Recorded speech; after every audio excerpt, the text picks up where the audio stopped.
গায়ে জুব্বা, মাথায় পাগড়ি, হাতে তরবারি। নেইমারকে প্রথম দেখায় অ্যারাবিয়ান ভেবে ভুল করতে পারেন যে কেউই। শুধু নেইমার নয়, কোচ, দেশি বিদেশি ফুটবলার সবাই সেজেছেন একই রূপে। দিনটা উদযাপন করেছেন নাচে গানে। নেইমারও ভালোবেসে ফেলেছেন সৌদি আরবের এই ঐতিহ্যকে।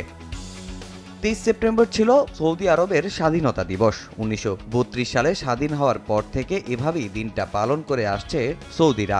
দেশটির ক্লাব ফুটবলে রোনালদো, নেইমার, বেনজেমাদের মতো তারকা ফুটবলাররা যুক্ত হওয়ার পর তারাও আগ্রহ দেখিয়ে অংশ নিচ্ছে এই অনুষ্ঠানে।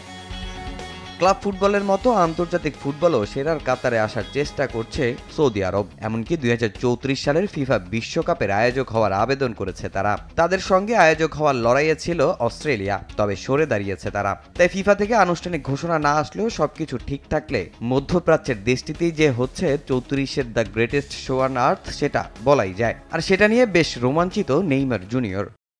সৌদি আরবে বিশ্বকাপ হলে আমি খুব খুশি হব।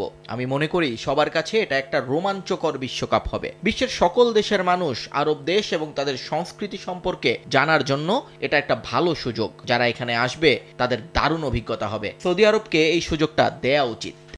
রোনালদো, বেনজেমার পর 2023 সালের আগস্টে ইউরোপীয় ফুটবল ছেড়ে সৌদি আরবে পাড়ি জমান নেইমার জুনিয়র। সব মিলিয়ে আল হিলালের হয়ে মাত্র 3 ম্যাচই খেলেছেন ব্রাজিলিয়ান তারকা। এরপর অক্টোবরে জাতীয় দলের খেলায় ইনজুরিতে পড়েন নেইমার, যদিও এখন ছেড়ে উঠেছেন তিনি। খুব শিগগিরই মাঠে ফিরবেন ব্রাজিলিয়ান পোস্টার বয়। আর 2034-এর বিশ্বকাপ হবে 48 দলের অংশগ্রহণে। আসর শুরু হতে পারে 34-এর নভেম্বর-ডিসেম্বরে। তামিম হোসেন, সময় সংবাদ।